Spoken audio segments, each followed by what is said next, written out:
মুসলমানদের ইতিহাস হচ্ছে গোটা পৃথিবী মুসলিম শাসকরা কমপক্ষে 1000 বছর শাসন করেছে। আমাকে বলো যুবক, তুমি তন্ত্র মন্ত্র দিয়ে কয়দিন রাষ্ট্র চালিয়েছো?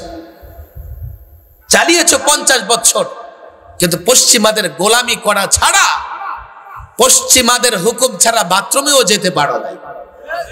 আর মুসলমান যতদিন রাজত্ব করেছে, পশ্চিমারা মুসলমানদের সামনে মাথা নত করে দাঁড়িয়েছে। ইজ্জত সম্মান চাও? ইজ্জত সম্মানের সঙ্গে বাস্তবতা একটু তাকিয়ে দেখো। আজকে একটা মুসলমান রাষ্ট্র পশ্চিমাদের গুলির টার্গেটে পরিণত হয়েছে। সব মুসলমান রাষ্ট্রগুলো মুক্ত করে ইজ্জতের জিন্দেগি যদি চাও, রাস্তা একটাই, কোরআন এবং সুন্নাহর পথ ধরে চলতে হবে। এরা মাঝে মধ্যে আমাদের গায়ে দেখো ধর্মান্ধ, আর আমরা ধর্ম পালন করি, ধর্মান্ধ কেমনে হইলাম? এসব কিছু গালি মিস্টার ইবলিসের চেলা চামুন্ডারা শিখাই দিছে, আর আমার দেশের কিছু যুবক না বুঝে সেই গালিগুলো দিতে থাকে। তো মিস্টার ইবলিস বলে, যুবক, এই ধর্মান্ধ পশ্চাৎপদ ব্যাকডেটেড মৌলবীর কথায় তুমি কেন চলো? আর এই মৌলবী কত কিছু বলে, আল্লাহ এই করতে পারে, ওই করতে পারে, এগুলো বিশ্বাস কেন করো? ভালো করে শুনবেন, কত আলেম যা বলে কোরআন সুন্নাহ থেকে বলে বানাতো লাগে, বিশ্বাস তো করা লাগে। আচ্ছা, তোমার একটা প্রশ্ন বলি। কি প্রশ্ন? তোমার আল্লাহ সব পারে? আমার আল্লাহ সব পারে। পরে মিস্টার ইবলিস পকেট থেকে ডিম বের করে দিচ্ছে। ডিম চিনেন তো? আন্ডা। আচ্ছা, তোমার আল্লাহ এই ডিমের ভেতরে গোটা পৃথিবীটা ঢুকাই দিতে পারবে কি? যুবকরা তো মাথা ঘুরে গেছে। ডিমের ভিতরে একটা হাট ঢুকে না, এই প্যান্ডেল ঢুকবে না, একটা গ্রাম ঢুকবে না, গোটা পৃথিবী ডিমের ভেতরে কেমনে ঢুকে? সন্দেহ পড়ে গেছে। ইবলিস কয়, কাজ হয়ে গেছে, যাও, শেষ।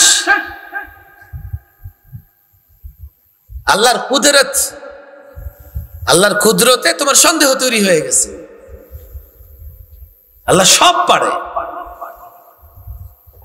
এবার গেছে মৌলভী সাহেবের কাছে। এই মৌলভী সাহেব, এগুলো কি বলেন? জাতিকে গোমরা করতেছেন, ভ্রষ্ট করতেছেন, আপনার আল্লাহ সব পারে। মৌলভী সাহেব কয়, হ্যাঁ, সবই পারে। আচ্ছা, তাহলে বলেন দেখি, এই ডিমের ভেতরে গোটা দুনিয়া আপনার আল্লাহ প্রবেশ করাতে পারবে কিনা? আলেম তো আলেম, মাশাআল্লাহ, আল্লাহ তাকে দ্বীনের সমঝ দিয়েছেন, হ্যাঁ পারবে। ইবলিস মাথায় হাত দিয়ে কয়, দেখো দেখো মৌলবী কি কয়। অন্যের বাড়িতে খায়, কাপড়ের দাম বাড়ায়, কোনো আন্দাজ নাই। এমন একদল আছে না, কাজে মৌলবীদের আন্দাজ নেই। আল্লামা মুফতি আমিন রাহিমাহুল্লাহ একটা ঘটনা বলতেন। এক ইঞ্জিনিয়ার আলেম ওলামা পছন্দ করতো না, মাদ্রাসায় ঢুকছে, ঢুকে দেখে একটা ছাত্র হাউজের পারে বসে উজু করতেছে। দেখেই তার মেজাজ গরম। এই মৌলবী কি করো? বলে, উজু করতেছি। ওই যে অন্যের বাড়িতে খাও, কাপড়ের দাম বাড়াও। আচ্ছা বলো দেখি, হাউজে কয় বালতি পানি আছে? আচ্ছা বলেন, দুনিয়ার কেউ তার বাসার হাউজে কয় বালতি পানি আছে কোনদিন মেপে দেখেছে? এই মাদ্রাসার ছাত্র, ছোট ছাত্র, সে কবে ভাবতে গেছে হাউজে কয় বালতি পানি? কিন্তু ওরা জানে না, মাদ্রাসার ছাত্ররা নরম ব্যবহার করে, ভালো ব্যবহার করে, কিন্তু মনে রাখতে হবে, আশিদ্দাউ আলাল কুফার। আফগানিস্তানে তালেবানরা বিপ্লব করেছে। আমরা যখন তালেবানদের কথা বলতাম, এই তো জঙ্গি পাওয়া গেছে, ওরাই স্লোগান দিছে, আমরা হব তালেবান, বাংলা হবে আফগান। আমরা হব তালেবান, ওরা জঙ্গি, ওরা দেশদ্রোহী। এমন কথা আপনারা শোনেন নাই? আলেম ওলামারা মাঝে মধ্যে কর্কশ ভাষায় সমালোচনা করলেও মনে রাখতে হবে, আলেমরা সবার কল্যাণকামী, সবার হেদায়েত প্রত্যাশী, সবাইকে নিয়ে জান্নাতে যেতে চায়। কথা ঠিক না বেঠিক? বলার ধরন নানা রকম হয়, নানা ডাক্তার নানাভাবে চিকিৎসা করে থাকে। আমিও একটা ভিন্ন রকমের ডাক্তার, চিকিৎসক, ভিন্ন রকমের বক্তা। জনগণকে খুব বুঝায় শুনে কথা বলতে পারি না,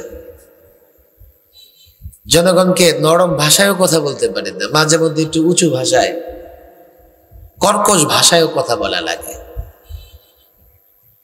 পরিস্থিতি থেকে শিক্ষা দেওয়া এটা আকলমন্দের কাজ। বাস্তবতা দেখে, নিজের সামনে বাস্তবতা উপস্থিত থাকতে দেখেও যারা শিক্ষা নিতে পারে না, তারা মূলত চোখ থাকতে অন্ধের মতো। দুটা বাস্তবতা আমাদের সামনে আছে। এক, দেশের একটা অঞ্চল বন্যা কবলিত, আরেকটা হচ্ছে এই কয়েকদিনে দেশের যে নানা জায়গায় পরিবর্তন হয়েছে, এটা কিন্তু আমরা চোখের সামনে দেখতে পাচ্ছি। আপনারা নারাজ হবেন না, আমরা সরকারি মেহমানখানা থেকে বের হয়েছি খুব বেশি দিন হয়নি।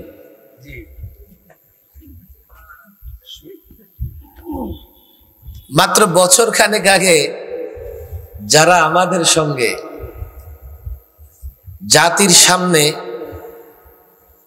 জাতির সামনে আমাদেরকে সন্ত্রাসী হিসেবে উপস্থাপন করবার জন্য গায়ে বুলেট প্রুফ জ্যাকেট, মাথায় হেলমেট দিয়ে তাদের ওই কোর্টে উপস্থাপন করেছে, এখন তারা সেখানে আছে। বলবেন হুজুর বরাবর, তারা করেছে, এখন তাদের উপর দিয়ে যাচ্ছে। সমান সমান না, কোনদিন সমান সমান নয়। পার্থক্য দুনিয়াতেও পরকালেও। দুনিয়াতে পার্থক্য হচ্ছে আমাদেরকে যখন বুলেট প্রুফ জ্যাকেট পরিয়ে, হেলমেট পরিয়ে আদালতে তুলেছে, আইনজীবীরা কেঁদেছে, পুলিশ সদস্যও কেঁদেছে, জাতি কেঁদেছে, আমাদের জন্য কান্না করে করে জাতি দোয়া করেছে। আর তারা যখন আজকে আদালতে যাচ্ছে, তাদের দিকে পচা ডিম ছুঁড়ে মারা হচ্ছে। স্বীকৃত নাস্তিক শুধু পচা ডিম নয়, পুলিশের এই বেরি বাঁধ ভেঙে তাকে কিল ঘুষা লাথিও মারা হয়েছে। দুনিয়াতে যেমন পার্থক্য, আখিরাতেও পার্থক্য হবে।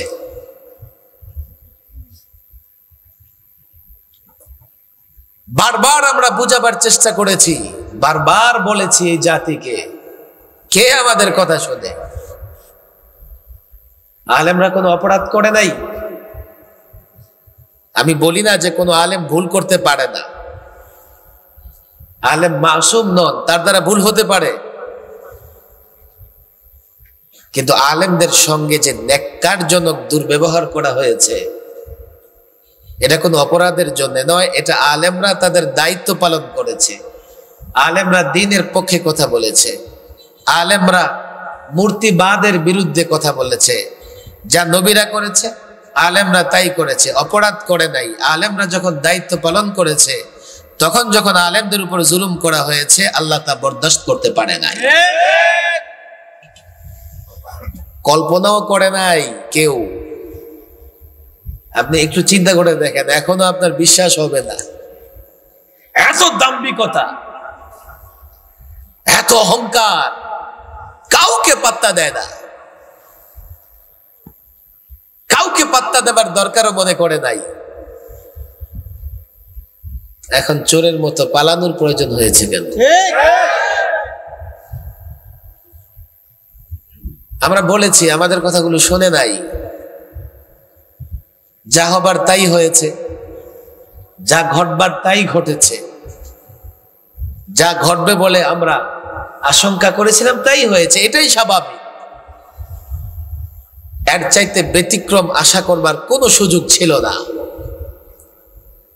চোখের সামনে এগুলো দেখে দেখে ভাবতেছি, একটা সময় যখন সরকারি মেহমানখানায় ছিলাম, 1 বছর 2 বছরও পার হয়ে গেছে, 1 রমাদান 2 রমাদান 3 রমাদান পার হয়ে গেছে, ভাবতেছিলাম যে আল্লাহ কবে রেহাইয়ের ব্যবস্থা করবা। সারাক্ষণ মনে হতো বুকের উপরে একটা পাথর চাপা পড়ে আছে। আপনাদের বড়ুয়ার কৃতি সন্তান লালবাগ মাদ্রাসার ওস্তাদ মাওলানা সালমান সাহেব আমাদের সাথে আসছেন। বড়ুয়া মাদ্রাসার 2 জন মুরব্বী আলেম আছেন, লালবাগ মাদ্রাসার খেদমত করেন, জানেন তো আপনারা। একজন মাওলানা আব্দুর রহিম সাহেব, আর একজন আব্দুর রব মদিনা হুজুর রহিমাহুল্লাহ। মদিনা হুজুর আমাদের ছেড়ে চলে গেছেন পড়োপাড়ে। ওনার সাহেব যাতে মাওলানা সালমান সাহেব এখানে এসছেন, গাড়িতে বলতেছিলেন যে রাস্তায় চলতেও একটা ভয় মনে হতো, সবসময় ভয় ভয়। হেফজোখানার ছেলেদের ধরে নিয়ে জঙ্গি বানায়া জেলখানায় বছরের পর বছর রেখে দিয়েছে। হেফজখানার ছেলে এখন আয়না ঘর বের হচ্ছে, এখন ডিবি রিমান্ড সেল বের হচ্ছে, টর্চার সেল বের হচ্ছে। জানেন, এগুলোতে অধিকাংশ সময় যারা থেকেছে, টর্চার সহ্য করেছে, এর অধিকাংশ দাড়ি টুপিওয়ালা। জেলখানায় যারা টর্চার সেল সহ্য করেছে, টর্চার সেলে ছিল, জঙ্গিবাদ এই সেই নানা রকমের তকমা লাগায়া গ্রেফতার করে তাদের উপর নির্যাতন করেছে। কেন? কি মনে করেছে এই সূর্য কোনোদিন অস্ত যাবে না, তাদের কপালে কোনোদিন অন্ধকার আসবে না। বাস্তবতা হচ্ছে শুধু অন্ধকার নয়, তারা দুনিয়াটাকেই প্রকৃত জাহান্নাম মনে করতেছে। তবে এটা জাহান্নাম না, বাকি আছে এখানে সামান্য। এটা বাস্তবতা, মনে রাখতে হবে। এই নসিহত শুধু অতীতের লোকদের জন্য নয়, এখনো যারা দায়িত্ব পাবে, এখনো যারা রাষ্ট্র চালাবে, এখনো যারা রাষ্ট্রের নানা কর্ণধার হবে, তাদেরও মনে রাখতে হবে জুলুম করা যাবে না, জুলুম করা যাবে না। যদি জুলুম করো তোমাদের পরিণতিও তাই হবে। মনে রাখতে হবে জুলুম করা যাবে না। বারবার বলি আমরা, জুলুম করা যাবে না। যারা আমাদের উপর জুলুম করেছে, আমরাও তাদের ব্যাপারে বলেছি, আমাদের কোনো অভিযোগ নাই। তবে তাদেরকে তো দৃষ্টান্তমূলক শাস্তি দিতেই হবে, না হলে ভবিষ্যতে একদল আবার জুলুম করার চেষ্টা করবে। বন্যা কবলিত এলাকা, আমাদের একটা দায়িত্ব আছে, আমরা করেছি, কিন্তু আমাদের আরেকটা দায়িত্ব আছে, বন্যা কেন হচ্ছে সেদিকে খোঁজ খবর রাখা। মাওলানা রফিউদ্দিন নুরি সাহেব কিছুটা বলেছেন, যেহেতু আপনারা কুমিল্লার মানুষ আর বন্যাটা কুমিল্লার এই সাইড দিয়ে হচ্ছে, আপনাদের কষ্ট হচ্ছে না তো? 10-20 মিনিট চলবে তো? আমি কিন্তু অসুস্থ মানুষ, প্রচন্ড ঠান্ডা আমার, আর রাত অনেক হয়ে গেছে, লম্বা কথা আমি বলবো না। আর বরাবরই মাটির উপরে আসমানের নিচে কোনো বিষয় নিয়ে আমি কথা বলি। মাটির নিচের নানা বিষয় নিয়ে তো অনেক আলেমরা কথা বলেই থাকেন। বন্যাটা কেন হচ্ছে আপনারা পত্র পত্রিকা দেখেছেন, আপনারাও ভালো বুঝেন। বরং এইসব বিষয়ে আমার চাইতেও আপনারা ভালো বিশ্লেষণ করতে পারবেন। আমাদের এই যে পূর্ব উত্তর অঞ্চলে 7টা স্টেট আছে, অঙ্গরাজ্য আছে, এটাকে বলে আমরা সেভেন সিস্টার। কি বলি? ঠিক আপনাদের এই ফেনী বরাবর আছে ত্রিপুরা, আবার সিলেট সীমান্তে আছে আসাম, এরপরে সেখানে মেঘালয়, মিজোরাম, নাগাল্যান্ড, অরুণাচল আছে না নাই? এগুলো ভারতের অংশ। ভারত এই 7 সিস্টারের সঙ্গে যোগাযোগ রাখাটা ভারতের জন্য বড় কঠিন।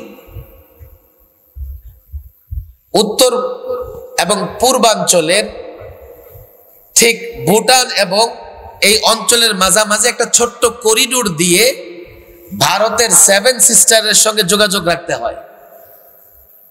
তাও দিল্লি থেকে গোটা দুনিয়া ঘুরে 7 সিস্টারে যাওয়া লাগে। এই জন্য বাংলাদেশের উপর দিয়ে শর্টকাট ট্রানজিট ভারতের খুব বেশি দরকার, খুব বেশি দরকার। কিন্তু আমরা গত 15 বছরে দেখেছি ভারত সব পেয়েছে, নামকা মূল্যে কোন ধরনের বাংলাদেশের কোন দাবির প্রতি তোয়াক্কা না করেও খুব সহজেই তারা ট্রানজিট রুট ব্যবহার করতেছে। অথচ এটা আমাদের একটা সম্বল ছিল, এর মাধ্যমে আমরা নানা কাজ করতে পারতাম। অন্তত বৎসরে বৎসরে বাংলাদেশ যাতে বন্যা কবলিত না হয়, ভারতকে এটা বলতে পারতাম, আমি তোমাকে ট্রানজিট দেব, সমস্যা নাই, প্রতিবেশী তোমার সঙ্গে সুসম্পর্ক চাই, কিন্তু আমার দেশের মানুষ যাতে বন্যা দুর্গত না হয়, আমার দেশের মানুষ যাতে বন্যা কবলিত না হয়, তুমি 2 দিন পর পর বন্যার পানি ছেড়ে দিয়ে আমার দেশের মানুষের ঘর বাড়ি বাসিয়ে দেবে, এটা আমি মানতে পারবো না। ট্রানজিট দেব, কিন্তু বন্যা যেন না হয়, পানি যেন উজান থেকে না আসে, সে ব্যবস্থা করতে হবে। বাংলাদেশের নতজানু শাসকরা তা বলতে পারে নাই। ফলে কদিন আগে সিলেটে বন্যা, এখন এখানে বন্যা, হাজারো কোটি টাকার ক্ষতিগ্রস্ত হয়েছে বাংলাদেশ। মানুষের ঘর বাড়ি, পশু পাখি, মুরগি গরু ছাগল যা আছে সব ভেসে গেছে বন্যার পানিতে। কারণ কি জানেন? তারা এখানে একটা বাঁধ দিয়ে রেখেছে, এটা ডুম্বুর নাম, ডুম্বুর গেট। আপনারা জানেন এগুলো। তারা বাঁধটা কেন দিয়েছে জানেন? তারা পানি আটকে রাখে। শুষ্ক মৌসুমে তারা যেহেতু উজানে থাকে, উঁচু জায়গায় থাকে, আমরা নিম্নভূমিতে থাকি, শুষ্ক মৌসুমে যাতে পানি আমাদের দিকে না আসতে পারে তারা আটকে রেখে তারা সেখানে কৃষি কাজ করে। খুব মজা, খুব ভালো। আবার যখন বৃষ্টির মৌসুমে পানি জমা হয়, তাদের এলাকা বন্যা কবলিত হয়, এই পানি ছেড়ে দেয়। আর মানে হচ্ছে ক্ষতিটা বহন করব আমরা, আর লাভটা বহন করবে ওনারা। তুমি কেন গেট দিয়েছো? ছেড়ে দাও, তাহলে শুষ্ক মৌসুমে আমি পানি পাবো, আমার চাষাবাদ ভালো হবে।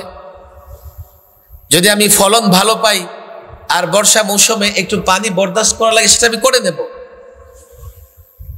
এরপরে পানি যখন আটকে রেখে প্রচন্ড ভাবে পানির গতি তৈরি হয়, তখন পানি ছাড়লে সেই পানির মুখে এদেশের ঘর বাড়ি, ফসল, পশু সব ক্ষতিগ্রস্ত হয়। এরা কিন্তু 1 পয়সারও ক্ষতিপূরণ দিবে না কোনোদিন। একটা বাহ্যিক সমস্যা এটা তৈরি করতেছে আমাদের প্রতিবেশী দেশ। এই জন্য দেখেন ওলামায়ে কেরামের রাজনৈতিক চিন্তা থেকেও সামাজিক চিন্তাটা আলেমরা বেশি করেন। এই যে বন্যা হচ্ছে, আপনি জান না এখন ফেনী কুমিল্লাতে রাস্তায় যদি 10টা ত্রাণের ট্রাক থাকে, 9টা হচ্ছে আলেমদের নেতৃত্বে, ইমাম সাহেবের নেতৃত্বে, মাদ্রাসার ছাত্রদের নেতৃত্বে, শিক্ষকদের নেতৃত্বে। আপনি খুঁজে পাবেন না। যান আপনি ফেনীতে, যতগুলো ক্যাম্প করা হয়েছে শহরে, আমি তো যতগুলো ক্যাম্প ঘোরাফেরা করে দেখেছি, বাংলাদেশ সেনাবাহিনী মাশাআল্লাহ বিশাল ক্যাম্প তৈরি করেছে। এছাড়া আমি কোনো রাজনৈতিক দলের ক্যাম্প দেখি নাই। আলেমদের নেতৃত্বে ছোট ছোট ফাউন্ডেশন সংগঠনগুলো ক্যাম্প তৈরি করে জনগণের সেবা করতেছে, জনগণের খেদমত করতেছে। ভোটে দাঁড়াবে না কেন? আলেমরাই সর্বদা জনগণের পাশাপাশি থাকে, জনগণের সঙ্গে সম্পর্ক রাখে, জনগণের দুঃখ কষ্টগুলো ইমাম সাহেব, আলেম সাহেবরাই সবার আগে বুঝে। এবং আমি কিছু যুবকদের নাম না নিলে তাদের প্রতি অকৃতজ্ঞ হবে আমার। কিছু যুবক, তাও দাড়িওয়ালা টুপিওয়ালা, কিছু যুবক সৎ চিন্তার যুবক, তাদেরকে আমি দেখেছি মহল্লা থেকে সামান্য কিছু কিছু তোলে, তারা 6 ঘন্টা 8 ঘন্টা 10 ঘন্টা পর্যন্ত ওই 14 গ্রামের পরে জামে বসে থেকে এরপর দিন সকালে গ্রামে গ্রামে গিয়ে নৌকায় করে গলা পানি কোমর পানিতে নেমে নেমে লোকদের কাছে শুকনো খাবার বিতরণ করতেছে।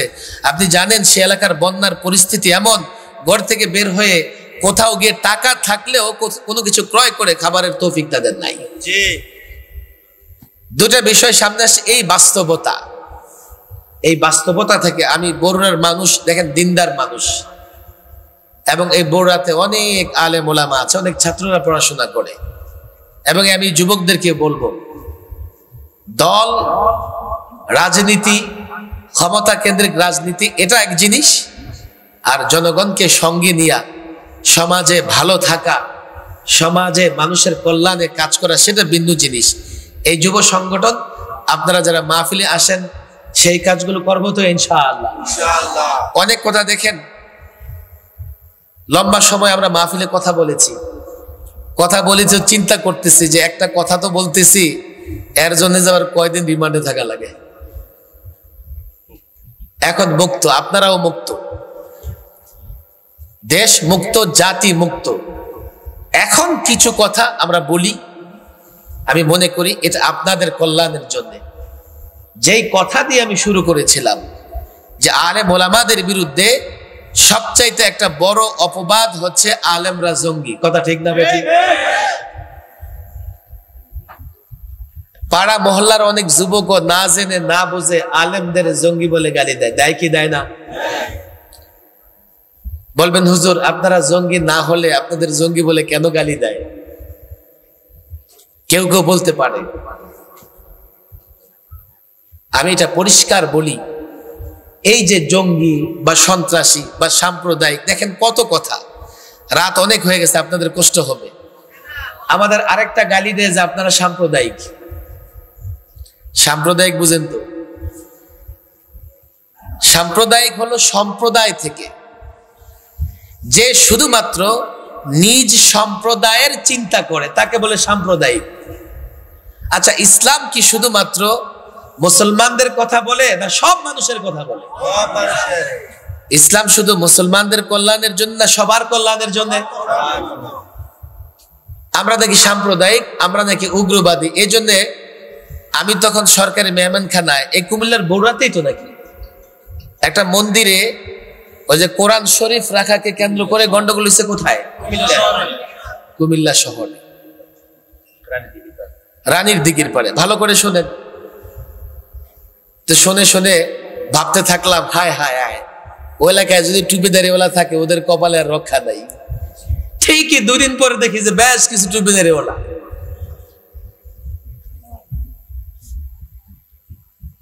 পট পরিবর্তনের পরে হিন্দু সম্প্রদায়ের লোকেরা বলতেছে, হায় হায় আমরা নিরাপত্তাহীন, আমাদের বাড়িঘর নাই, আমাদের এই নাই, আমাদের সেই নাই।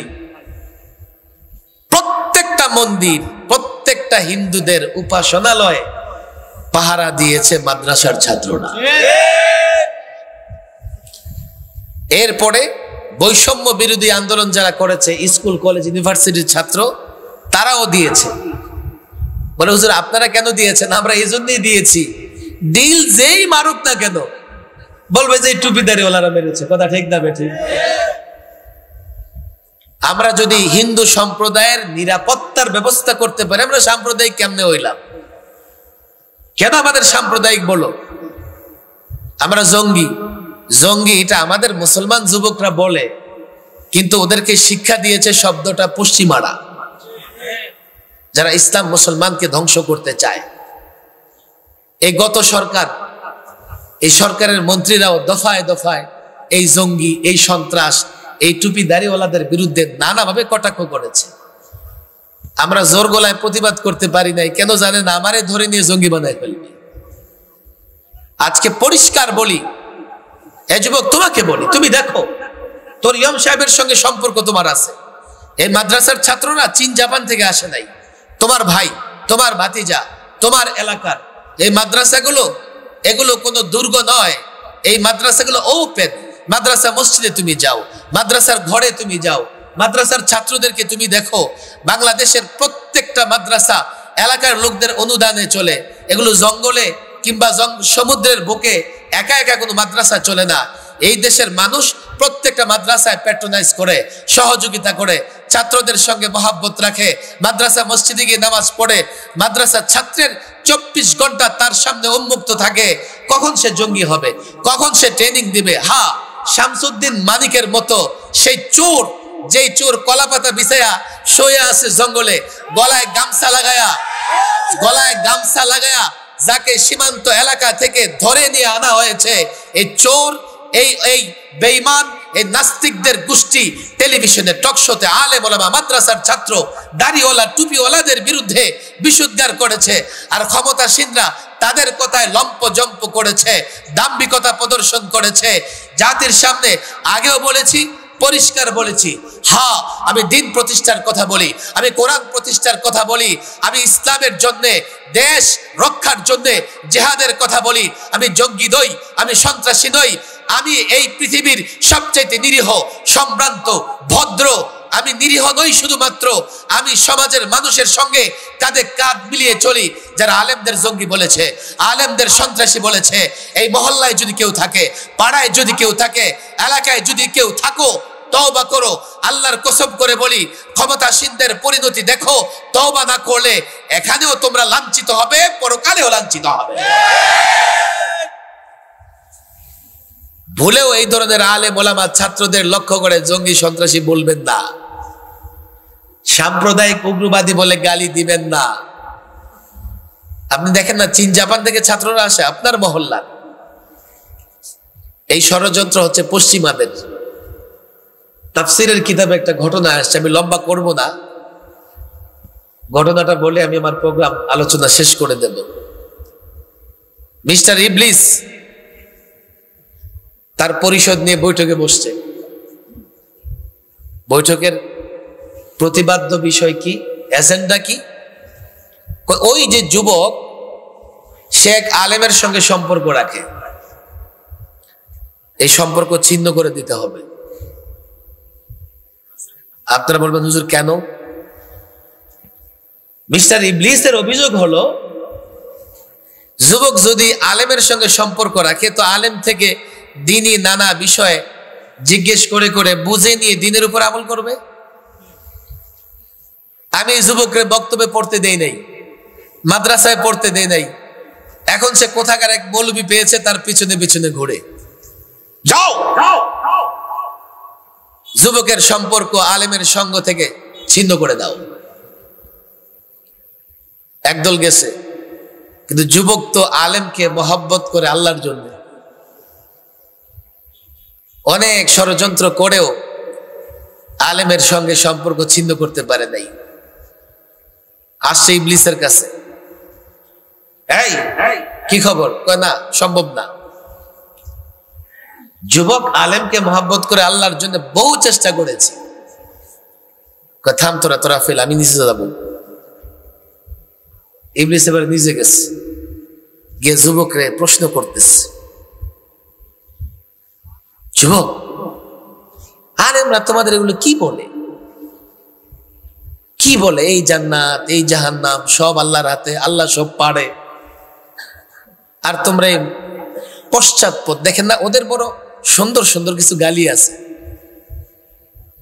আবার ওদের কিছু পত্রিকাও আছে, সেই পত্রিকাগুলোতে এই গালিগুলো ওরা দেয়। কি বলে? পশ্চাৎপদ, মানে ব্যাকডেটেড। আমরা দেখি জাতিকে পিছনের দিকে নিয়ে যাই, আর ওরা হচ্ছে প্রগতিশীল, ওরা জাতিকে সামনের দিকে নিয়ে যায়।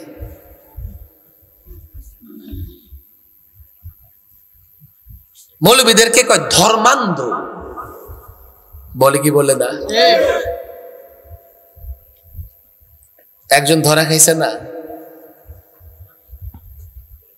আপনারা জানেন, ও নাম আমি বলবো না এখন, এটা নাপাক জিনিস। দুইটাই ধরা খাইছে, ইনো মেনন দুইটাই ধরা খাইছে। স্বঘোষিত নাস্তিক।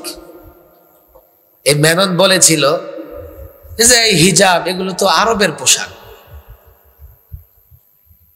তা আমি তখন মেননরে বলছিলাম, তুই বেটা কোট টাই শার্ট প্যান্ট পরস, এগুলো কোন দেশের পোশাক? বাংলাদেশের পোশাক তো পায়জামা পাঞ্জাবি। বাসায় যে লুঙ্গি পরস, লুঙ্গি কোন দেশের পোশাক? এটা তো ইন্ডিয়ার এক অঞ্চলের পোশাক। হিজাব খুলতে হলে তুই কাল থেকে জন্মদিনের পোশাক নিয়ে ঘুরবি। এতটুক লজ্জা আছে। আর এটা এই জন্যে আছে, মনে করে যা আছে তা প্রকাশ পেয়ে গেলে আরো বেশি লজ্জা। আল্লামা মুফতি আমিন রাহিমাহুল্লাহ অনেক কথা, আমরা লালবাগ থেকে গাড়ি নিয়ে বের পাগল দেখতাম। এই পাগলটা পুরা উলঙ্গ, হাতে একটা বদনার মতো ছিল, লোটার মতো ছিল, আর পিছনে কিছু মানুষ তার হাঁটতে থাকতো। হুজুর বলে যে একদিন জিজ্ঞেস করলাম, তোমরা ওর পিছে হাঁটো কেন?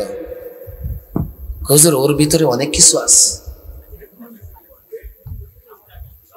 হুজুর বলতেন যে সব তো দেখাই যায়, কি আছে আবার কি আছে।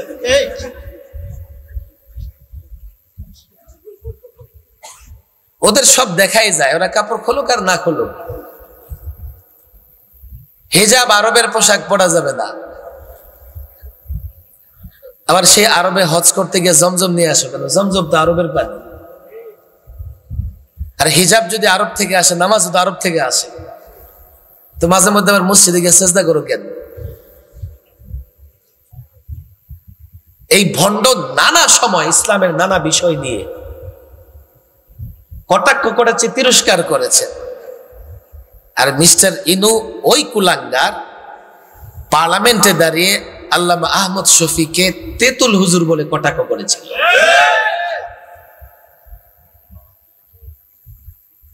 এত তাড়াতাড়ি ওদের পরিণতি আমাদের চোখের সামনে আসবে আমরা কোনো বিশ্বাস করি নাই। শুধু মনে মনে ভাবতাম আল্লাহ কবে ধরবা। বিশ্বাস ছিল আল্লাহ ধরবে, বিশ্বাস ছিল আল্লাহ ধরবে। এরা মাঝে মধ্যে আমাদের গায়ে দেখো ধর্মান্ধ, আর আমরা ধর্ম পালন করি, ধর্মান্ধ কেমনে হইলাম? এসব কিছু গালি মিস্টার ইবলিস, ইবলিসের চালা চামুন্ডারা শিখাই দিছে, আর আমার দেশের কিছু যুবক না বুঝে সেই গালিগুলো দিতে থাকে। তো মিস্টার ইবলিস বলে, এই যুবক, এই ধর্মান্ধ পশ্চাৎপদ ব্যাকডেটেড মৌলবীর কথায় তুমি কেন চলো? আর এই মৌলবী কত কিছু বলে, আল্লাহ এই করতে পারে, ওই করতে পারে, এগুলো বিশ্বাস কেন করো? ভালো করে শুনবেন, কত আলেম যা বলে কোরআন সুন্নাহ থেকে বলে বানাতো লাগে, বিশ্বাস তো করা লাগে। আচ্ছা তোমার একটা প্রশ্ন বলি। কি প্রশ্ন? তোমার আল্লাহ সব পারে? আমার আল্লাহ সব পারে। পরে মিস্টার ইবলিস পকেট থেকে ডিম বের করে দিচ্ছে। ডিম, ডিম চিনেন তো, আন্ডা। আচ্ছা তোমার আল্লাহ এই ডিমের ভেতরে গোটা পৃথিবীটা ঢুকাই দিতে পারবে কি? যুবকরা তো মাথা ঘুরে গেছে। ডিমের ভিতরে একটা হাট ঢুকে না, এই প্যান্ডেল ঢুকবে না, একটা গ্রাম ঢুকবে না, গোটা পৃথিবী ডিমের ভেতরে কেমনে ঢুকে? সন্দেহ পড়ে গেছে। ইবলিস কয় কাজ হয়ে গেছে, যাও শেষ। আল্লাহর কুদরত, আল্লাহর কুদরতে তোমার সন্দেহ তৈরি হয়ে গেছে। আল্লাহ সব পারে। এবার গেছে মৌলভী সাহেবের কাছে। এই মৌলভী সাহেব এগুলো কি বলেন? জাতিকে গোমরা করতেছেন, ভ্রষ্ট করতেছেন, আপনার আল্লাহ সব পারে। মৌলভী সাহেব কয়, হ্যাঁ সবই পারে। আচ্ছা তাহলে বলেন দেখি, এই ডিমের ভেতরে গোটা দুনিয়া আপনার আল্লাহ প্রবেশ করাতে পারবে কিনা? আলেম তো আলেম, মাশাআল্লাহ, আল্লাহ তাকে দ্বীনের সমঝ দিয়েছেন, হ্যাঁ পারবে। ইবলিস মাথায় হাত দিয়ে কয়, দেখো দেখো মৌলবী কি কয়। অন্যের বাড়িতে খায়, কাপড়ের দাম বাড়ায়, কোনো আন্দাজ নাই। এমন একদল আছে না, কাজে মৌলবীদের আন্দাজ নেই। আল্লামা মুফতি আমিন রাহিমাহুল্লাহ একটা ঘটনা বলতেন। এক ইঞ্জিনিয়ার আলেম ওলামা পছন্দ করতো না, মাদ্রাসায় ঢুকছে, ঢুকে দেখে একটা ছাত্র হাউজের পারে বসে উজু করতেছে। দেখেই তার মেজাজ গরম। এই মৌলবী কি করো? বলে উজু করতেছি। ওই যে অন্যের বাড়িতে খাও, কাপড়ের দাম বাড়াও। আচ্ছা বলো দেখি হাউজে কয় বালতি পানি আছে? আচ্ছা বলেন দুনিয়ার কেউ তার বাসার হাউজে কয় বালতি পানি আছে কোনদিন মেপে দেখেছে? এই মাদ্রাসার ছাত্র, ছোট ছাত্র, সে কবে ভাবতে গেছে হাউজে কয় বালতি পানি? কিন্তু ওরা জানে না মাদ্রাসার ছাত্ররা নরম ব্যবহার করে, ভালো ব্যবহার করে, কিন্তু মনে রাখতে হবে আশিদ্দাউ আলাল কুফার। আফগানিস্তানে তালেবানরা বিপ্লব করেছে, আমরা যখন তালেবানদের কথা বলতাম এই তো জঙ্গি পাওয়া গেছে, ওরাই স্লোগান দিছে আমরা হব তালেবান, বাংলা হবে আফগান। আমরা হব তালেবান, ওরা জঙ্গি, ওরা দেশদ্রোহী। এমন কথা আপনারা শোনেন নাই? তালেবান মানে ছাত্র। আফগানিস্তানের বিপ্লবের পেছনে ছাত্রদের অবদান, এই জন্য সেটাকে বলে তালেবান সরকার। বাংলাদেশে এই বিপ্লব সংগঠিত হয়েছে ছাত্রদের দ্বারা, কথা ঠিক না বেঠিক? যদি আফগানিস্তানের ভাষায় বলা লাগে তো বাংলাদেশেও এখন তালেবানের সরকার আছে, কথা ঠিক না বেঠিক? আমরা যখন তালেবানের কথা বলতাম ওদের গায়ে লাগতো, এই কি বলে দেশটা আফগানিস্তান বানাইতে চান? আরে কেউ যদি এই স্লোগান দিয়ে থাকে আমরা হব তালেবান, বাংলা হবে আফগান, এর মানে হচ্ছে আমরা ছাত্র হব, আফগানিস্তানকে যেমনি মুক্ত করা হয়েছে আমরা দেশটাকে মুক্ত করব। পাকিস্তান এখন স্লোগান হচ্ছে আমি কে তুমি কে, কয় বাংলাদেশ বাংলাদেশ, কথা ঠিক না বেঠিক? পাকিস্তানের অলিতে গলিতে বাংলাদেশের পতাকা উঠতেছে, যারা পাকিস্তানে বাংলাদেশের পতাকা উড়াইতেছে ওরা কি পাকিস্তানের বিরুদ্ধে? বাংলাদেশে বিপ্লব সাধিত হয়েছে, ওরা মনে করে আমরাও পাকিস্তানে বিপ্লব সাধন করব, কথা ঠিক না বেঠিক? ভাই এই কথাগুলো কত সাদা সিধা, কিন্তু এই বুদ্ধিজীবী নামের পরজীবীরা এই শব্দগুলো ব্যবহার করে করে আমাদেরকে জঙ্গি সন্ত্রাস বলে গালি দিয়েছে। এই মৌলভী সাহেব বলেন কি, জিমের ভেতরে আপনার আল্লাহ কেমনে গোটা পৃথিবী ঢুকাবে?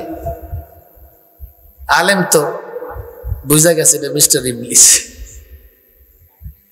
ইন্নামা আমরুহু ইযা আরাদাল্লাহু শাইআন আইয়াকুলা লাহু কুন ফায়াকুন। মাঝে মধ্যে কিছু স্বপ্ন ভালো করে শুনবেন, আমি জাতিকে বুঝাই শোনাই। অনেক মাদ্রাসার ছাত্র আছে, আল্লামা মুফতি আমিন রাহিমাহুল্লাহ তিনিও একটা ছাত্রদের দিয়ে স্বপ্ন দেখতেন। আমরা বুঝতাম না যে এই স্বপ্নটা যে এই ছাত্ররা এত তাড়াতাড়ি পূরণ করে ফেলবে, কিন্তু স্বপ্নের আরেকটু বাকি আছে, আর সেটা সেই স্বপ্ন বাস্তবায়ন হবে ছাত্রদের এমন এক প্রজন্ম দ্বারা যাদের টার্গেট হবে এই মাটিতে কোরআন সুন্নাহর শাসন প্রতিষ্ঠা করা। একটু বাকি আছে, তবে যে ছাত্ররা এই বিপ্লব সংগঠিত করেছে তাদের বক্তৃতা শুনবেন, তাদের ঈমান, তাদের বিশ্বাস, তাদের নামাজ সব আলেমদের মতো, সব আলেমদের মতো। এর মানে আংশিক বিপ্লব দেশে সাধিত হয়েছে, আমরা নতুন একটা স্বাধীনতা পেয়েছি। নতুন স্বাধীনতা অর্জিত বাংলাদেশে চূড়ান্ত বিজয় হবে যখন কোরআন সুন্নাহ ভিত্তিক সমাজ ব্যবস্থা, রাষ্ট্র ব্যবস্থা কায়েম। আলেম যখন শোনা দিয়েছে ইন্নামা আমরুহু ইযা আরাদা শাইআন আইয়াকুলা লাহু কুন ফায়াকুন, ইবলিসের চেহারা কালো হয়ে গেছে। জাতিকে স্বপ্ন শোনাই, আমি জানি না এই জাতির যুবকরা বুঝে কিনা। ফরমালিন খেতে খেতে মেজাজও নষ্ট হয়ে গেছে, পেটও নষ্ট হয়ে গেছে। জাতির কোথাও শান্তি নাই, ঘরেও শান্তি নাই, সমাজেও শান্তি নাই, কোথাও শান্তি নাই। দুর্নীতির কথা, এত বেনজির দুর্নীতি হয়েছে বাংলাদেশে, ব্যাংক খালি, ব্যাংক খালি হয়ে গেছে চুরি আর দুর্নীতি করতে করতে। চূড়ান্ত সফলতা চাও, এর জন্য আরেকটু অগ্রসর হওয়া লাগবে। চূড়ান্ত শান্তি চাও, আরেকটু অগ্রসর হওয়া লাগবে। আরেকটু অগ্রসর হয়ে শাসন ব্যবস্থা পরিচালিত হবে কোরআন ভিত্তিক, কথা ঠিক না? আমার আল্লাহ পারে কি পারে না? এটাই বলি, এই ওয়াদা, এই বাস্তবতার কথা আপনাদের বলে যাই। হিম্মত হারাবেন না, হিম্মত হারাবেন না, সাহস হারাবেন না। চূড়ান্ত বিজয়ের জন্য ইসলামকে প্রতিষ্ঠা করা লাগবে। নাস্তিক মোরতাদরা বলবে এটা আপনাদের স্বপ্ন, বাস্তবতা নাই। কে বলেছে? এই প্রজন্মের যুবকরাও বলে না। আপনি এখন আপনার পকেটে অ্যান্ড্রয়েড ফোন আছে, মিস্টার গুগলকে জিজ্ঞেস করেন, মিস্টার গুগল, মুসলমানদের ইতিহাস ঐতিহ্য একটু আমাকে বলো দেখি, শোনাও দেখি। তো মিস্টার গুগল আপনাকে বলবে মুসলমানদের ইতিহাস হচ্ছে ইউরোপে, স্পেনে মুসলমানেরা কম পক্ষে 782 বছর রাজত্ব করেছে। মুসলমানদের ইতিহাস হচ্ছে গোটা পৃথিবী মুসলিম শাসকরা কম পক্ষে 1000 বছর শাসন করেছে। আমাকে বলো যুবক, তুমি তন্ত্র মন্ত্র দিয়ে কয়দিন রাষ্ট্র চালিয়েছো? 50 বছর। কিন্তু পশ্চিমাদের গোলামি করা ছাড়া, পশ্চিমাদের হুকুম ছাড়া বাথরুমেও যেতে পারো না। আর মুসলমান যতদিন রাজত্ব করেছে, পশ্চিমারা মুসলমানদের সামনে মাথা নত করে দাঁড়িয়েছে। ইজ্জত সম্মান চাও? ইজ্জত সম্মানের সঙ্গে বাস্তবতা একটু তাকিয়ে দেখো। আজকে একটা মুসলমান রাষ্ট্র পশ্চিমাদের গুলির টার্গেটে পরিণত হয়েছে। সব মুসলমান রাষ্ট্রগুলো মুক্ত করে ইজ্জতের জিন্দেগি যদি চাও, রাস্তা একটাই, কোরআন এবং সুন্নাহর পথ ধরে চলতে হবে, পাক্কা ওয়াদা করতে হবে। তাহলে ইনশাআল্লাহ আমাদের চূড়ান্ত বিজয় আসবে। এই বিষয়গুলো আমরা যারা জানি আর যারা জানে না কোনোদিন বরাবর হতে পারে। মাহফিল তো হচ্ছে, এই কথাগুলো আসলে সাহস নিয়ে বলার মতো গত 15 বছরে আমাদের সুযোগ ছিল না। নানান ভাবে আমাদের উপর টর্চার করা হয়েছে। এখন একটা সময় আসছে, আমরা ইনশাআল্লাহ, আমি আপনাদের বলি, দেখেন এখন ওয়াজের চাইতে আমলের সময়টা আরো বেশি দরকার। আলেমদের কাছ থেকে জেনে নেবেন, কিন্তু ইসলামের প্রত্যেকটা বিষয় আমলে রূপান্তরিত করার চেষ্টা করবেন। এই যুব সমাজ, আমি তাদেরকে বলি, দেখো এলাকার যুবকদের বলি, চূড়ান্ত দিন প্রতিষ্ঠার জন্য কাজ করো। দিন প্রতিষ্ঠার জন্য কাজ করো, যদি নিজেও সফল হবে, এলাকা, রাষ্ট্রে, সমাজে সব জায়গায় সফলতা বিরাজ করবে, শান্তি আসবে। আল্লাহ তাবারক ওয়া তাআলা যুব সমাজকে দ্বীনের জন্য কবুল করে নিন। সকলে দুরূদ শরীফ পড়ুন, দুরূদ শরীফ পড়ুন।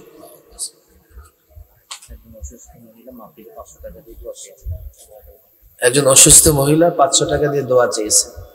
اللهم أنت السلام ومنك السلام تباركت يا ذا الجلال والإكرام ربنا ظلمنا أنفسنا وإن لم تغفر لنا وترحمنا لنكونن من الخاسرين ربنا لا تزغ قلوبنا بعد إذ هديتنا وهب لنا من لدنك رحمة إنك أنت الوهاب يا الله يا رحمن يا رحيم يا رب العالمين يا رب العرش العظيم আল্লাহ তাবারক ওয়া তাআলা সমাজ কল্যাণ পরিষদের উদ্যোগে আয়োজিত বিকেল থেকে প্রায় মধ্যরাত পর্যন্ত যে মাহফিল চলেছে, এই মাহফিলকে তুমি দ্বীনের জন্য কবুল আর মঞ্জুর করে নাও।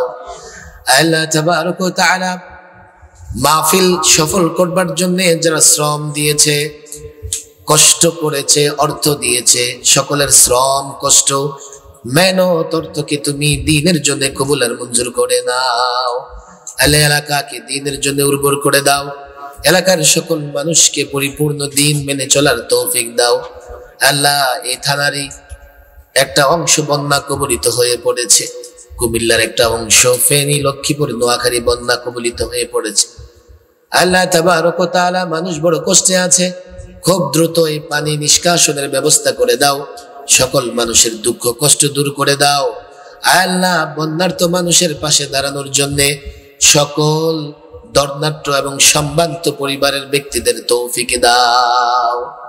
আল্লাহ তাবারক ওয়া তাআলা দেশটাকে তুমি হেফাজত করো, মালিক দেশকে তুমি হেফাজত করো, এই দেশকে তুমি উন্নতি তারাক্কি দান করো।